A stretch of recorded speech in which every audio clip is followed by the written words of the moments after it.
I'll tell you. And all right, Justin. All right, he's there too. Good man. So, thanks everybody. This is really cool. I have never done. I mean, I do a lot of Zoom and other kinds of meetings for business, but I thought this would be a nice get together. Actually, the idea of a reunion was first suggested by my uncle Ellery Lathrop. So on Mimi's, my grandmother's side of things, Mimi's, and but that was before he passed away, like 25 years ago. But this is kind of a good opportunity. Hey, Liz. Hey, B. To maybe meet people you haven't met, and I'll share a little bit more about what I know about our family. And I thought we could maybe introduce ourselves and kind of tell us where you fit in the whole scheme of the family tree. And since Carol, you're in the top left corner of my screen at least, well, I can start off first. I'm Dan Ashton, and if you don't know who I am the son of Daniel Ashton and Grace Kelley. And how I'm related to me is I would be myself, I guess. So, Carol Jean, can we start with you next? Sure. I'm Carol Huddleston, formerly Carol Kelley. I am the daughter of Jean and Robert Kelley. My dad passed away a couple of years ago. My mom is still living down in Houston with my brother in Beaumont, and I'm married, child, lives in Ohio, 2 grandchildren, and I am the cousin of Dan. Oh, and it must be noon. I don't know. So there's our siren for the day. Sorry about that. Oh, you still have a noon whistle? Oh, that's cool. Okay, so Jessica, you're up next. Introduce your whole family. Hi, this is my daughter, Ellie, my son, Ezra, and this is my husband, Mike. And Dan is my uncle. Mary was my mom. Okay, which, Sue, you choose how you want to introduce yourself, but I'm really, I think this is the first time I've seen you live, except for pictures. So go ahead.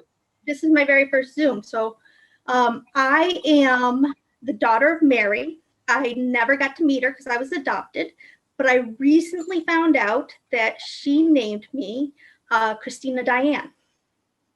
So I think that's so cool. I mean, it's really cool that she fought so much to give you the name, and Sue, Kristina, however you want to. Welcome to the family. You are my oldest niece or nephew. Yes. Okay. Liz? Oh, sorry, you're on mute, sweetie. Oh, hi, I'm Liz, and say who your name. Introduce yourself. What's your name? Say, I'm Beatrice. This is B, my oldest daughter, and Dan is my dad. Hi, Jessica. Hey, John, it's great to meet you virtually. Tell us a little bit about where you fit. You say me? Yes, John. Yes. Okay. I've been doing genealogy for about 20, well, a little more than 20 years, starting with paper and court records and things. And I found Dan with the DNA test, of course. And the new thing that Ancestry has now is I know more about his ancestors than I knew about him, because I was going up and across and down, and he was down moving up. And then the system said, hey, I think we have a match here. A very clever database like that. So Dan and I compared our notes, and I think his mother was my 5th cousin. How about that? Yeah, and I think I have I have it noted somewhere, our common ancestor up there in. But then I saw another Ashton last week. Oh, is that your brother? Which Ashton? I can't think of his name right now, but I saw another Ashton related to us who popped in last week. Oh, Kevin had his DNA tested. So and who is my he? brother. could have been him. Kevin, my brother, had his. Oh, your DNA brother. done. That's what I thought. Yeah. But yeah. then I got some crisscross things on his information that made it look like maybe he was a cousin too. But anyway, it's all very interesting. I really enjoy it. Well, and John is, at some reunions and things, they have awards for the person who traveled the furthest. Well, John would get our prize for the person who is related the furthest, I guess, to everybody. I think so. So I'm Gail, sorry, I don't hear very well, so I'm trying to hear better. no problem. Gail, I haven't seen you since my dad's birthday party, and you got scratched by the cat. What was that? Had to be over 10, 12 years ago. You're on mute, Gail. Gail, you're on mute. You have to unmute yourself. Okay, there I am. There we are. I'm not really good with all this technology stuff. I've been out of the workforce for quite a while. And So, your relation? Yes, I am Dan's father's sister. So my name is Gail Ashton, and I have 4 children. I have 11 grandchildren and 3 great grandchildren. And I work for Keep Phoenix Beautiful. I'm semi-retired, and I run a community garden. And what else? That's about it. Sorry, my wife's email or phones were going off. Mine are off. So the other thing about Gail is she's an aunt who's 5 years older than I am. And I think when I was about 4, we got into the family car and when we said, we're going to go to Canada. And we put the car into reverse or neutral. And of course, this was a long time ago. And the car backed up down the driveway into the street. So we were almost killed. Thank you, Gail.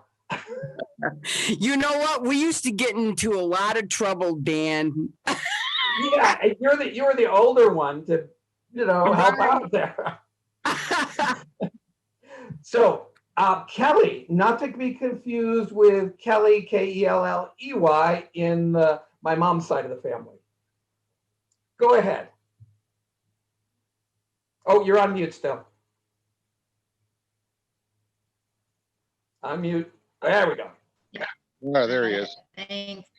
My name is Kelley Ashton. I am an Ashton by marriage. I'm married to Dan's brother, Justin's uncle, Jessica's uncle, Elizabeth's uncle.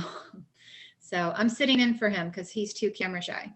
Yeah. Michael always. And I'm the genealogist of the family. So. Okay, great. And my wife considers Kelley another sister of hers, so they are very close. The feeling's mutual. Okay, Justin, you're on mute. Hi guys. Hey. I'm Justin. I am Dan's nephew and son of Dan's favorite sibling, Debbie, and Kelley's sister-in-law. And Jess is my cousin. And I guess Elizabeth, you and I are cousins as well. I suppose. Who's your cousin now too? Yes. So, hi everybody. Hi Aunt Kelley. It's nice to see you. Hi Justin. Looking at the. Hi Ellie. My wife was looking at the family tree of. Well, I'll show it to you in a second. Of all of our. My nieces and nephews, and she says, everybody's a girl. There's very few boys. You're one of the few ones, Justin. Okay. Liz, you're already on. Gerry, you're up. Gotta unmute yourself, and we'd love to see your camera.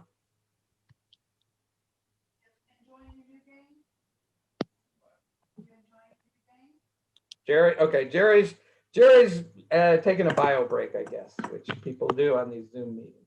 All right, well, so Jessica, why don't you introduce Gerry? Gerry is my dad. So he's your brother-in-law. Yes, he is. Yep, yep. And I remember so very well Mary and Gerry's wedding. And well, that was before your time, obviously. But it was one of the nicest weddings I'd ever been to. So long time ago. Okay, so guys, I have a couple of slides to go through and that I'd like to share with you guys. But I really want to keep this really informal. I mean, I do presentations all the time, and I hate when, people have death by PowerPoint. So please interrupt at any time, ask questions, feel free to, just find out more, and then we can maybe share a little bit more. So I'm going to share my screen. Here we go. And can you guys see this green slide? Yep. Okay, terrific. There we go. A little bigger here. So I know that not everything is going to be perfect in this, but I'd like to at least let you know where we come from, and then I have some other ideas if people want to continue with maybe more of these kinds of sessions. But it just seemed, because this is the 400th anniversary of the Mayflower, this sort of seemed like an interesting topic to kick it off. Maybe not everybody agrees, but it's the one I chose, so I was running the agenda. Now, this is sort of our immediate family tree here. My mom and dad here, Dan, Ashton, Grace, Kelley, Harold, Violet, Walter, Catherine or Mimi, and then so my great grandparents. So guess this would be, and Liz, this would be, and Sue, these would be your great grandparents, right? And then we have your great grandparents. And if it was B and Ellie on the line, or with B and Ellie on the line, it's their great grandparents. Goes back a ways. But just a real quick overview, because I found this interesting. The Ashton name is primarily English. So far I've been back to about 1328. And then about the mid 1300s, we pick up some French and Flemish, or Belgian. Then the Olmsteds, which actually is a pretty famous family in terms of, several things, settling Connecticut, New Haven, Connecticut, things like that.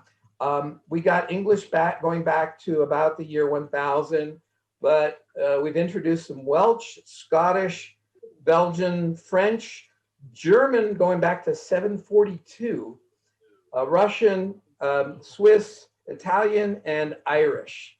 And the reason we can go back so far is the Olmsted line has a lot of royalty. And by that, I mean kings and queens like Charlemagne and Henry the First, Second, and Third. And so a lot of detailed work has been done on these folks, so I can go back quite a bit. The Gardners, go back to about 1490 in German. The Bensons, Irish. And so English, Pickens, I couldn't go back too far yet, 1800s, early 1800s. And then the other part of the Pickens, the Loudons, Irish 1650, Scottish 1630, English 1629 to about 1345, Swiss is 1548, and German 1657. And then the thousands or Tusens, I don't know if somebody speaks good German, and the Ortmans, we can go back to about 1800 or so. Now, so the Ashtons have kind of an interesting mix. While I used to think it was primarily English with some German thrown in there, you can see there's a bunch of Irish too that was fairly recent. And then going way, way back, you've got with the Olmsteds a lot of mixture. Now the Kelleys, okay, you think it's pretty Irish, right?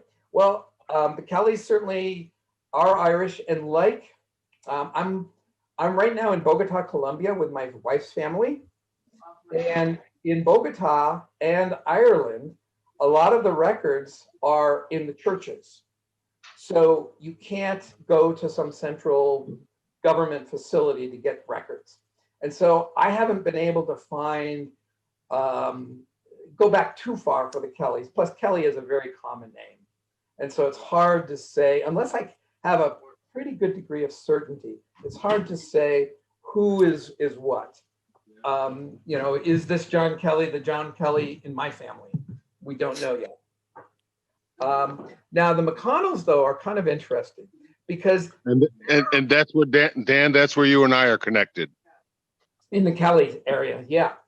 No, in the McConnells. Oh, the McConnells. Oh, okay, the McConnells are interesting because there's Irish, but actually there's more Scottish in the McConnells. If you go, back to 1800 or so, it's only a short bit of Irish. And Anna and McConnell and John Kelley married, I think it was here in the United States, actually. Then we have the Brands and the Kennellys, I'm not sure how to pronounce it, came into Pennsylvania, upper Pennsylvania. And they're Irish as far back as I can go, which isn't far. Now, the Peters side, so this is, for people familiar with my grandmother, Mimi, definitely German as far back as I could go so far. And the Burveys, though, who married into the Peters, Francis Burvey, you can see, pretty interesting, and we'll actually talk more about them. German, French, Dutch, Danish, Swiss, and English. A lot of English, but not all. And then lastly, for those that didn't know, my great-grandmother, Matilda Metzger, was what we knew her as when she was when she was alive. But the interesting thing about Matilda is you go back to her first marriage here in the US, and she actually called herself Matilda Love. And then you go back, I'm sorry, second marriage, she called herself Matilda Love. And then the first marriage was Lovitz. And to come to find out, my Sandy Cook, my mom's first cousin, she had found some information that looked like, and now it's proven that she was a Russian Jew. So it's pretty interesting. Definitely not what we expected, because Matilda told everybody she was born in Germany, went to school with the Kaiser's son, which is total BS. So our mtDNA is K1A9, which is specifically Ashkenazi Jewish. Yeah. And that comes down on the maternal line. And you'll notice, and I'm glad you brought up the DNA. I haven't talked about this yet. You see these little circles, and it's probably hard to see exactly what it is, but those are sort of a DNA. I mean, obviously I don't have Henry Lovitz's DNA, but we are linked. So like John and I are linked to, there's linkage where you see these circles. Other people who say that Rosetta Loudon, Phoebe Rosetta Loudon, are their ancestor, we share portions of DNA. And so it's sort of, I mean, it doesn't tell you emphatically that it's identical or that it's for sure, but we're pursuing the same thing. So it's sort of a confirmation. And so you can see everybody here, at least I share DNA with somebody else who identifies Alice and Frederick and Margaret, et cetera, with the DNA. So with that kind of overview, I'll go into the Mayflower. Any questions so far? Oh. Okay. Oh, no, sorry, I slotted this one in here too. These are all of my siblings and all of our children. And I have to tell you, I think my grand nieces and nephews, I'm probably not really good at. I think Jessica's, I've got yours and a few others, but I need to do a better job. And I also have some old photos. If you can see Margie's picture of Clifford, her son, it's pretty old. he was, I don't know, I think about 8 at that time. And by the way, anybody that wants a copy of this, you're more than welcome of this presentation. I'm happy to send this along. I'm happy to invite you to the links or the tree at ancestry.com. So Justin, do you recognize this guy over here way in the corner next to my sister? I actually texted him when I saw that photo just the other day on Facebook. That's a ridiculous photo. That's old. The ancestry.com now has a lot of yearbook pictures. And so that's your dad, that's Artie's. Let's see, do I have any other? Oh, this is Margie's husband, Doug, his yearbook picture. My photo's a yearbook picture too. Oh yeah, that's right. Yours is too, Kelley. Yeah, yeah. Where's Kelley? So, they were easy. So if you'd rather have me put in a different picture, happy to do that. Just send it. If you go back far enough, not everybody went to high school. Even 90 years to 100 years ago, high school was unusual. So, well, yeah. In fact, I don't know if you know, my dad did not finish high school. He went to high school. I don't know. Yeah, nor did mine. Yeah. But my dad's father and his brothers and his grandfather were all lawyers, but you didn't have to go to law school for that. So, but Dan, I'm going to do what you just did here. This is a beautiful presentation. I'm going to do the same thing with our, with the immediate family. My mother just had her 34th grandchild. Oh, wow. Wow. So yeah, I'm happy to send this to anybody. Just make sure I have your email. This is very nice. Okay, so we'll talk about the Mayflower. This is the 400th anniversary. Can I ask a quick question? I don't mean to interrupt you. So did you on Mimi's mother, so was it that both of her parents were Jewish, the Lovitts and whatever the other family was? Well, I can't verify, I can't confirm that 100%, but it's pretty reasonable based on where they seem to have come from. They tended to be, all an area that's just mostly Jewish. And Rubel, if that is her correct name, Rosa Rubel, was probably, it sounds very Jewish to me. So, but I can't say that with 100% certainty at this point. Well, I know this is just anecdotal, and I don't know if she ever told this to you, but when I was a little kid, Mimi always told me that her mom never told her the truth, but that she believed that her mother was Jewish. Yeah, and she would tell her about when she was very young, a big black car would come to the house, and she didn't know who these people were, and it was kind of interesting because I think her grandfather actually lived nearby in Pennsylvania where they were. So, but they were estranged, I guess. But yeah, it's interesting. But to Sue's point earlier, the DNA does absolutely shows it. Definitely from Eastern Europe. Well, as the only Ashton who was Jewish before this phone call, I welcome the rest of you to the clan. Mazel tov. Congratulations. Yeah. So, all right, I'll give a quick history lesson for those who don't remember.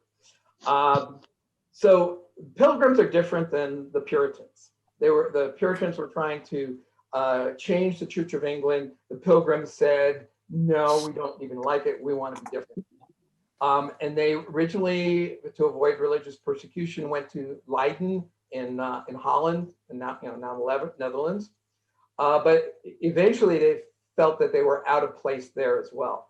And so they contracted actually 2 boats, the Speedwell and the Mayflower, but the Speedwell had to turn back actually twice from the voyage from Leiden to Plymouth, England. And eventually they had to some people stayed in England and some people moved over to the Mayflower. So they had 102 passengers on a fairly small boat at that time. There were larger, and 30 crew or other hangers on.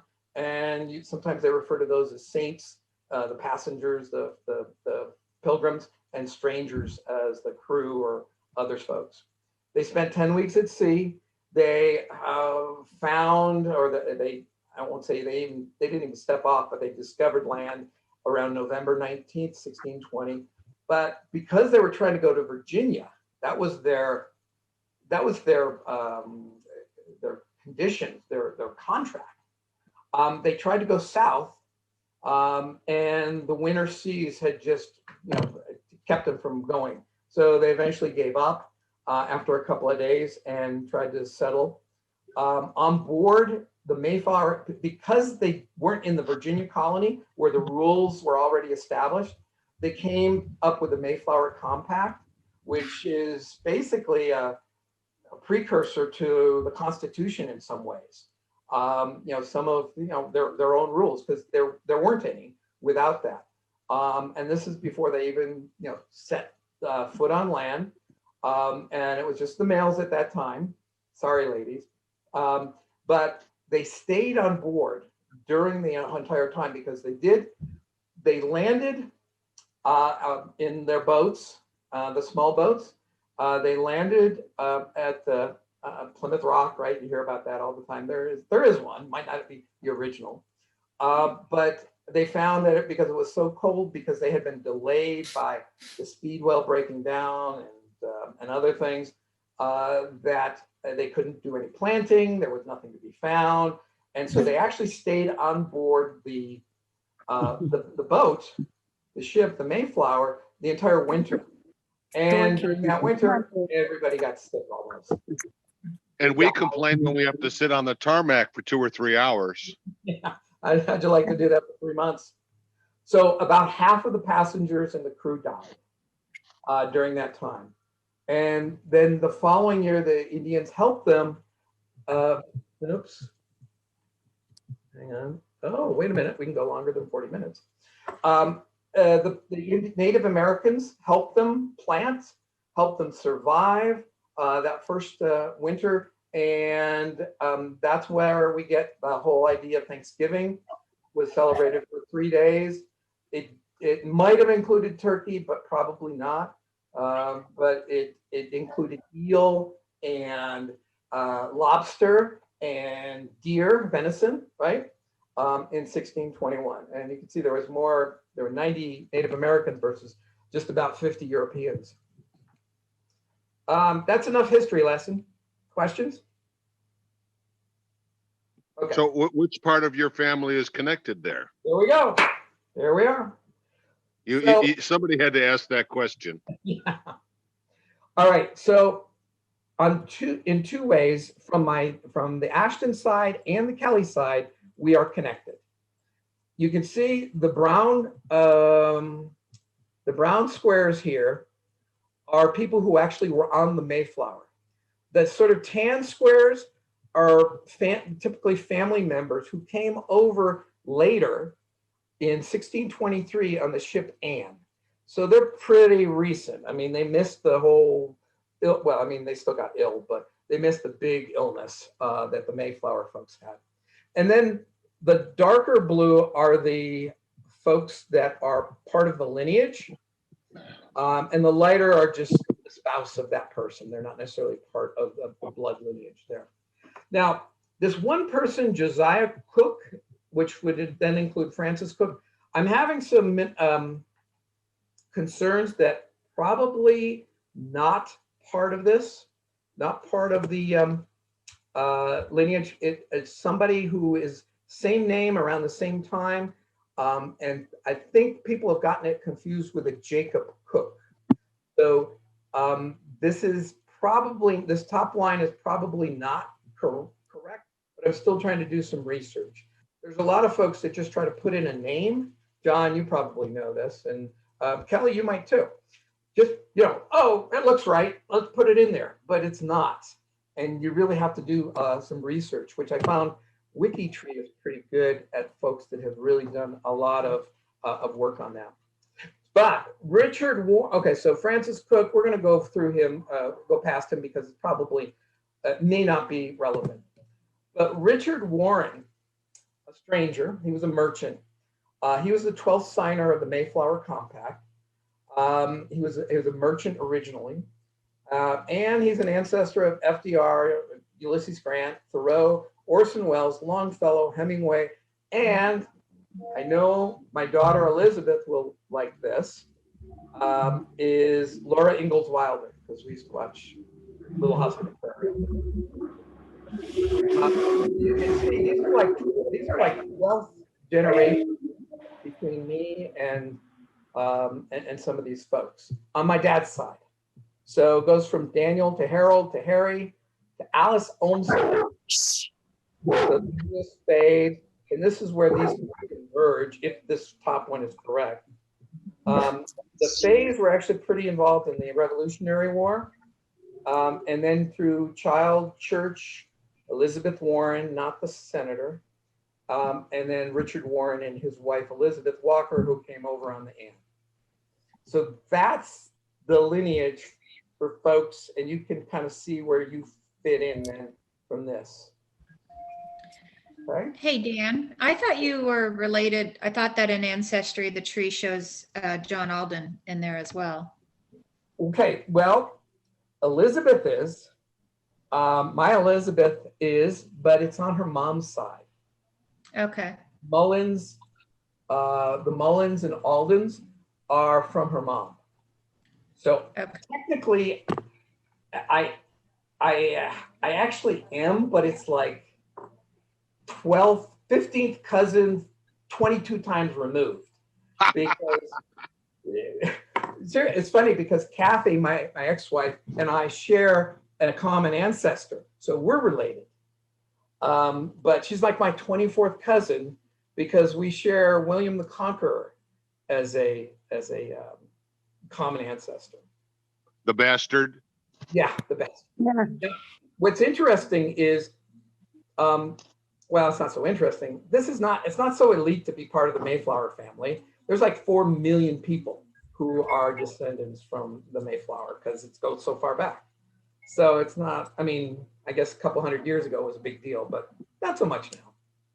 But it's interesting. Dan, my 13th great grandfather was Stephen Hopkins.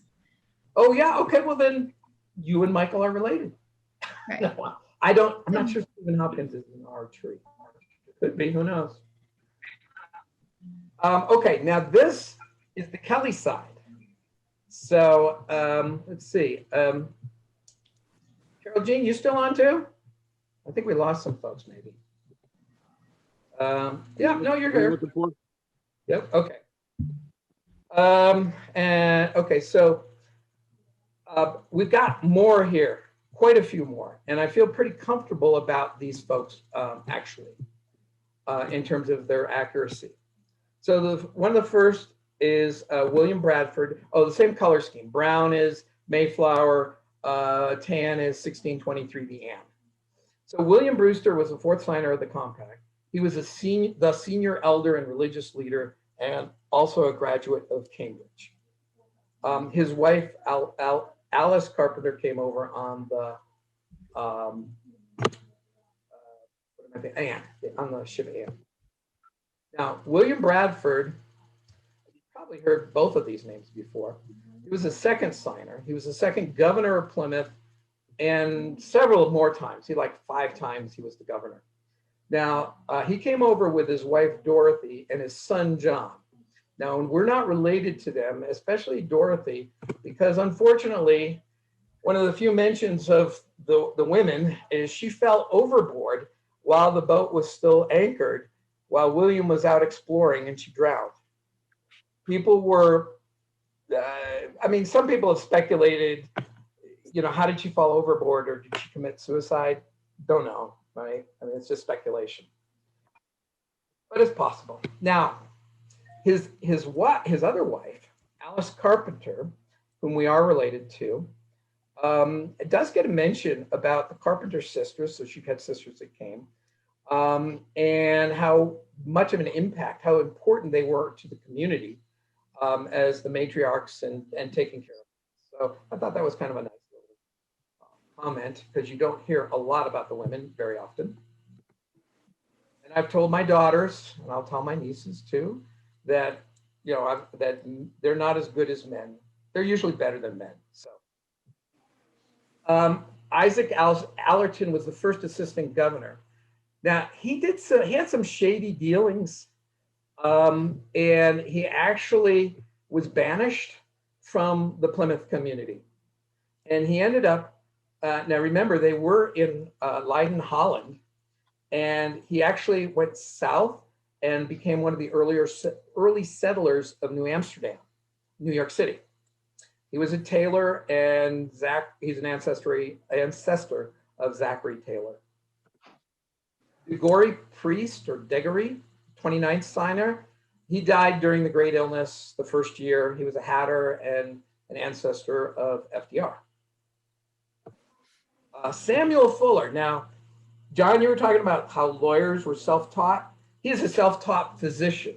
In fact, he just did a late night cramming before the Mayflower took off, because he said, or he knew there was no doctor on board. So he decided that he was going to cram for learning what he could about medicine, so that somebody would have some medical training. However, later during the colony, after they had landed, I guess there was some dispute about, or somebody saying he wasn't a very good physician. Francis Eaton was a stranger. He was part of the crew. We think he was probably the Mayflower's carpenter.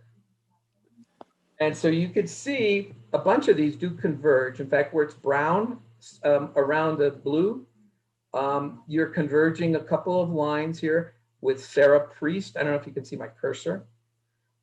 Sarah Allerton actually is the first convergence, then Sarah Priest.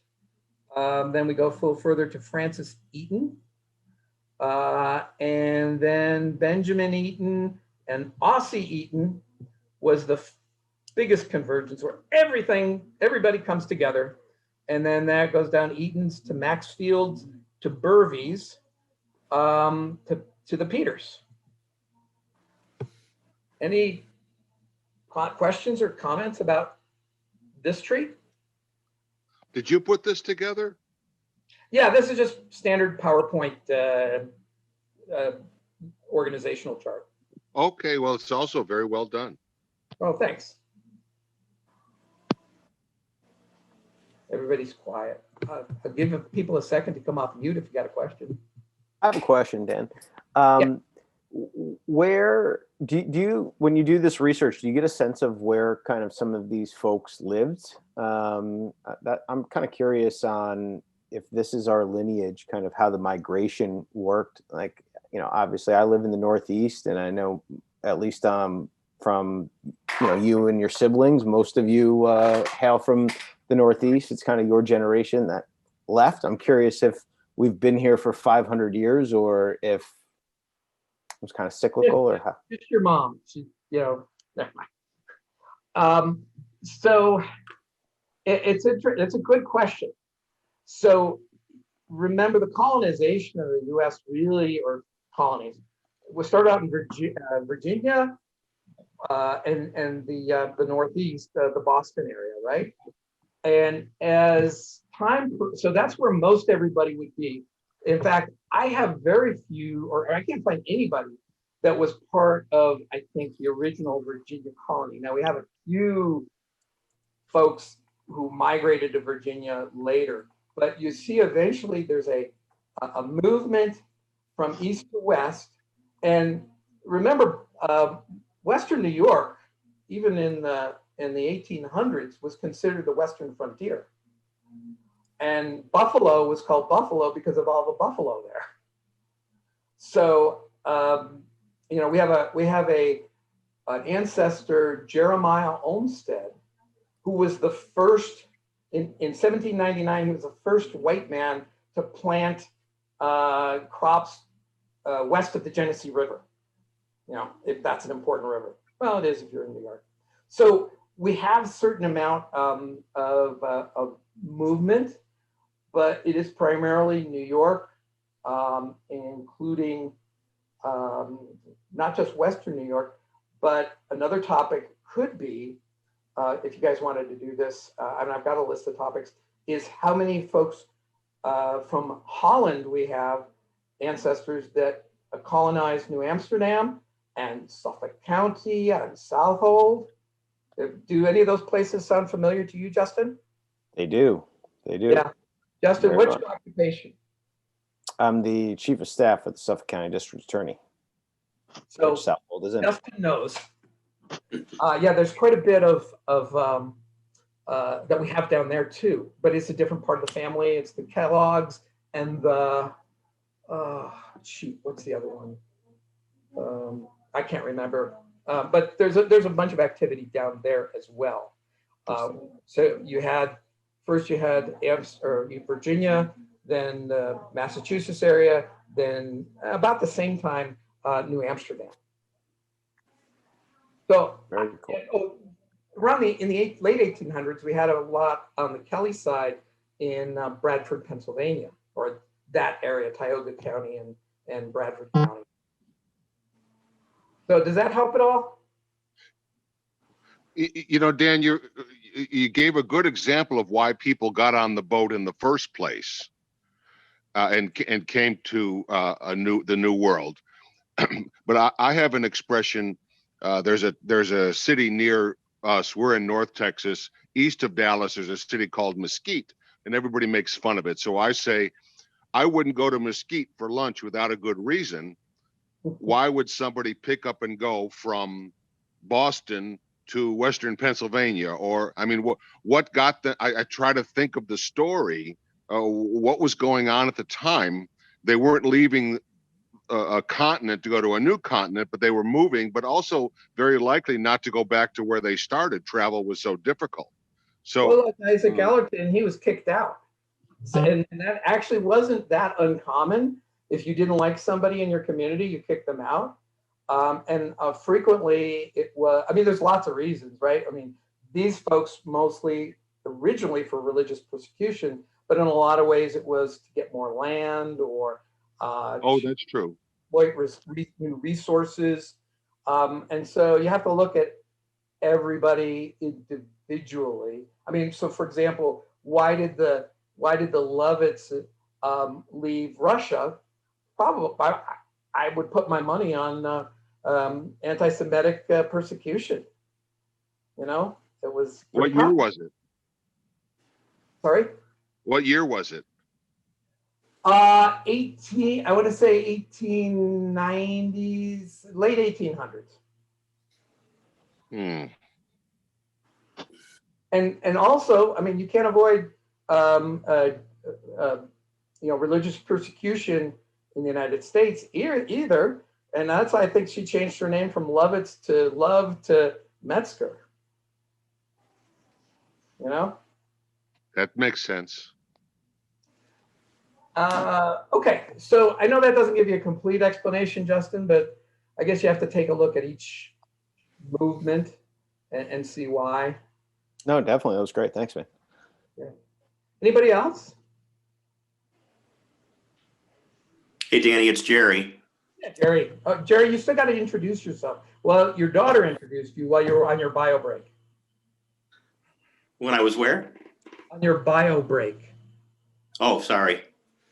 Yeah, I'm Gerry Santo. I'm Mary is my late wife, who is Danny's sister. So Danny's my oldest brother-in-law. But young in spirit. So what's your question, Gerry?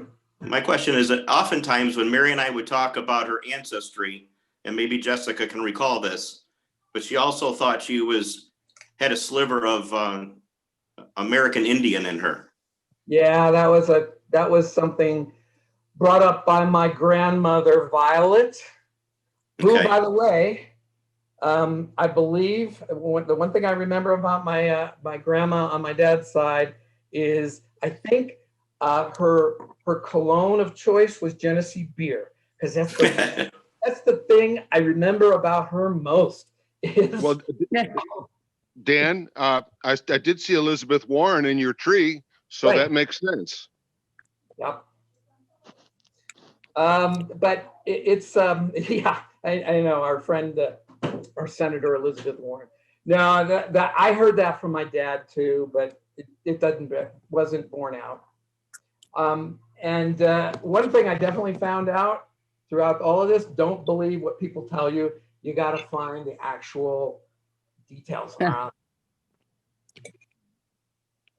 So I'm hoping, especially Gail, since I won't say you're the oldest one here, but you are the oldest Ashton here. I'm looking for more photos or more info that people might have. So on the Ashton side, love to get more about your dad or your grandpa or your sister Joan or anybody else on this list that anybody might have. And like I say, Gail, you're probably the right person, I'm guessing. Right.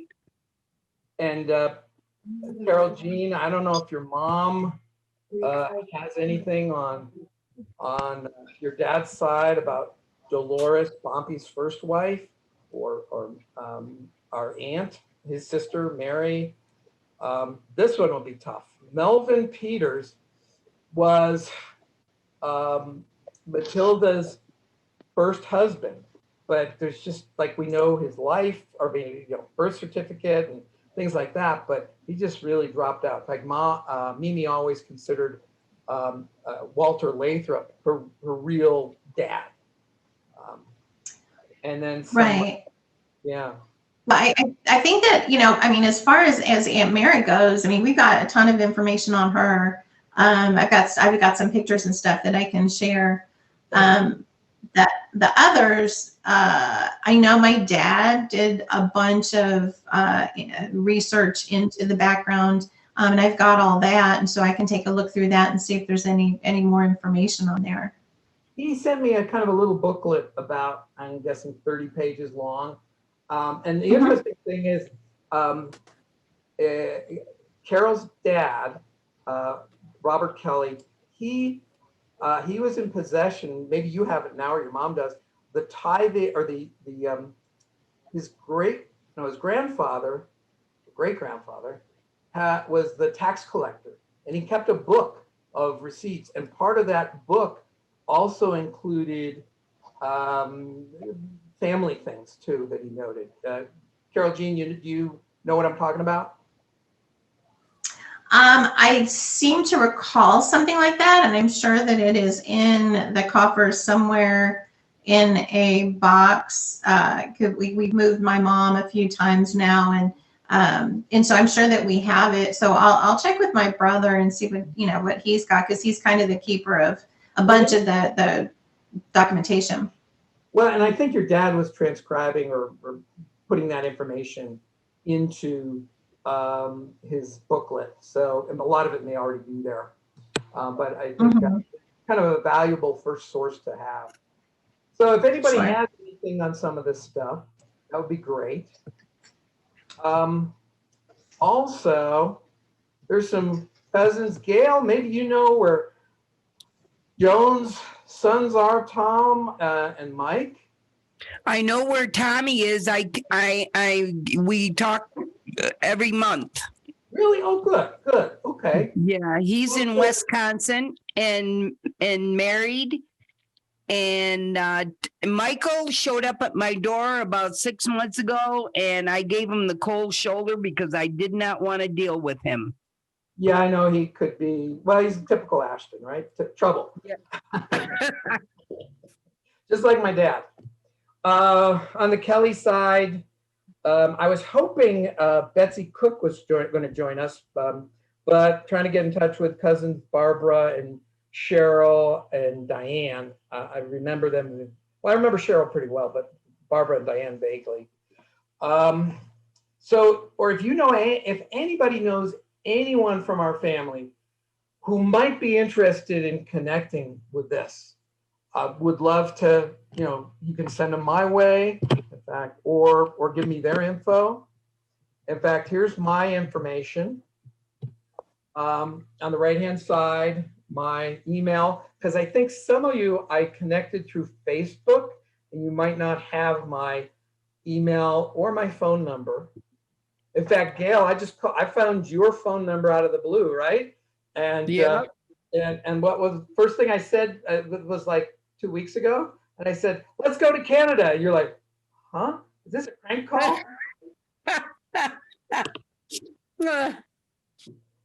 So I'm kind of done here, but I guess 3 things. More questions. We still have time. And was this helpful? Was this interesting? Was it valuable at all? And if it was, would you like to do something on this slide here? You know, the different things we can talk about royalty. We can go back and, you know, and I'm not saying any of these things are really important. They're interesting. You know, military, Revolutionary War patriots, etc. Settlers of Western New York, to your, you know, kind of to your area, Justin, your question, as well as the Peters Jewish heritage, other ancestors we have, Chaucer, or any idea that you have, or just a deeper dive. And I could do one session on Ashton's and Pickens, and I could do another one on the Kelleys and Peters to kind of, you know, not bore people who aren't interested in the, you know, one versus the other. So what do you guys think? Was this helpful? Do you have more questions? The McConnells have a gazillion descendants. Mm-hmm. And I'm just trying to connect with some of them too. So I'll look and see if anybody's interested. There's so many. They had 10 children, 12 children, and all of them had 10 children and 8 children. I mean, there's so many. Then, and our connection is what I'm saying. Yeah, yeah. Was this helpful? Did you guys enjoy it, or you hate it? I thought it was cool, man. I thought it was really cool, and I'd love to know more about all of the bullet points you've got here. I agree, especially the Jewish heritage. Okay, the Jewish heritage. That's great. What's your second favorite of anybody? I'd be really curious to know military, Revolutionary War, Civil War stuff. Yeah, I like that too. Yeah. And obviously, personally, I'm curious about the New York related stuff. Mm-hmm. Right. Yeah, I think if we could do something around New Amsterdam as well, being that you're in Suffolk County, and all the mentions of them as early settlers, you'd probably go back and demand of your coworkers, hey, I deserve some respect here. Dan, this has been awesome, and thank you for inviting me, and I found it all very interesting, so thank you. Okay, great. Gail, anything? Thank you, Dan, for doing this. This is great, and I would like to be involved in the next meeting. Awesome. We'll do that. I'm thinking probably once a quarter, probably not more than that, just given other obligations, and you guys have it too, so. Yeah, I think this was really cool. And I actually enjoy seeing all of you. Jessica, I think I saw you when you were like this big. I remember you way back when. Justin, I remember you too. So it was really good to see everybody. So for me, that part's awesome. I love the history and looking back at the lineage. So I'm in whenever you want to do this again. Okay, great. Thank you guys for being so kind to attend, and if you can help out in any way with information or whatever, that's great. John, this is really awesome to meet you because you're a little more distant, but I'm glad you took the time. Your input was really helpful. Well, I'm trying to fill in all the gaps too, and the fact that you did your immediate family and started working up to your ancestors that would allow us to make the connection. And so I'm meeting a lot of cousins like that they start out with themselves, of course. Yeah. They go to their parents, their grandparents, and then I'm working down, and then I say, oh, there's a connection. And I have about 55 or 60 that I can connect exactly the same, that's where it came. So that's a new feature in Ancestry, and I really like it. Cool. Kelley, what do you think? I even have snow in the tree now too. She's very cute. I have to say, She's almost as cute as my granddaughters, but yeah, like just the hair. No, she's awesome. She's really cute. Yeah, I'm enjoying being a grandma, that's for sure. You have any comments? Anything that you'd like to cover next time? Or Like Justin, I'm interested in the military and Civil War parts. And I do think the Jewish heritage would be very interesting. But I also would be interested in the royalty and the notable ancestors as well. Well, the interesting thing about royalty is because it's so been researched so much, and so you've got a pretty good degree of certainty about a lot of it. You can go way, way, way back. I mean, like I say, it's 700 something is one of the later ones. I think Kathy has royalty. Well, I know she has royalty too, ex-wife, and I think she even goes back further than 700. So it's all interesting, and we're a part of everybody who came before us, and that's why I think I like doing this. It's very cool, man. We really appreciate you including us and sharing everything with us. Thank you. Oh, Yeah, thanks for putting this together. Say hi to everybody for me. Justin, your mom, your sister, Jess, your sisters, Kelley to Michael. and I'm trying to get him to pop his head in here, but he won't. Come say hi, Uncle Mike. What if we start a chant just like Michael, Michael, Michael, Michael? Now, work on it for next time, next quarter. He's had a shower. I don't know why he won't come out. You put his mask on. Happen. Thank you so much. You're wonderful. It's great to see your faces and families and everything. Take care. Bye. Merry Christmas. I appreciate Happy it. Hanukkah. Happy Hanukkah.